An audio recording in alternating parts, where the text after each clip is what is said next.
బండి line line line మన ఊరి బడిలో చేర్పిద్దామని నాణ్యమైన విద్యను పొందుదామని మేము తెలంగాణ రాష్ట్ర ఉపాధ్యాయ ఫెడరేషన్ టీఎస్యూటెక్ ఉపాధ్యాయులం. మేము ప్రభుత్వ ఉపాధ్యాయులం. తెలంగాణ రాష్ట్ర ఉపాధ్యాయ ఫెడరేషన్ రాష్ట్ర కమిటీ పిలుపు మేరకు అన్ని జిల్లాల్లో ప్రభుత్వ పాఠశాలలో విద్యార్థులు చేర్పించాలనే దాంతో ప్రచార జాతర నిర్వహిస్తూ ఉన్నాం. మనందరికీ తెలుసు, భారత ప్రభుత్వం భారత రాజ్యాంగం ప్రకారం విద్యా హక్కు చట్టం ప్రకారం 6 నుండి 14 సంవత్సరాల పిల్లలకు నాణ్యమైనటువంటి విద్యను ప్రభుత్వ రంగంలో అందించాల్సిన అవసరం ఉంది. కానీ ఇవాళ చూస్తే అన్నీ కూడా ప్రైవేటు పాఠశాలకు విద్యార్థుల సంఖ్య ఎక్కువగా ఉంది. మన తెలంగాణ రాష్ట్రంలో 60% ప్రైవేట్లో ఉంటే 40% గవర్నమెంట్లో ఉన్నటువంటి పరిస్థితి ఉంది.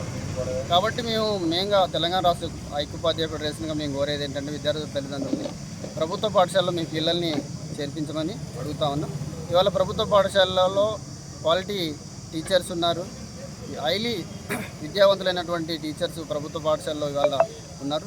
సౌకర్యాల పరంగా చూసినప్పుడు ప్రైవేట్ పాఠశాలలో ఏవైతే మౌలిక సదుపాయాలు ఉన్నాయో అవన్నీ కూడా ప్రభుత్వ పాఠశాలలో ఇవాళ ఉన్నాయి.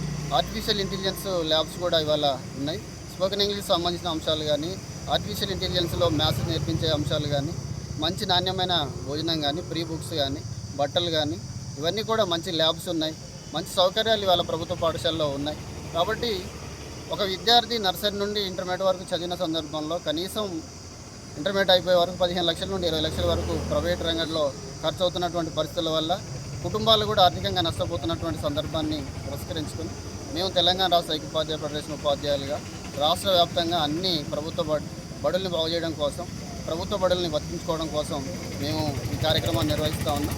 దీనికి ప్రభుత్వ పాఠశాలల్లో ఎల్కేజీ నర్సరీ తరగతుల్ని ప్రారంభించాలని, తరగతికి ఒక ఉపాధ్యాయుని నియమించాలని చెప్పి, మిగతా మౌలిక సదుపాయాలని కూడా ప్రభుత్వ పాఠశాలలో కల్పించాలని చెప్పి, ఇంటిగ్రేటెడ్ స్కూల్స్ కాకుండా మన ఊరు బడిని, మన బళ్ళని బాగు చేసి సెమీ రెసిడెన్షియల్గా పాఠశాలలు నిర్వహించాలని చెప్పి ప్రభుత్వాన్ని సందర్భంగా డిమాండ్ చేస్తూ ఉన్నాం.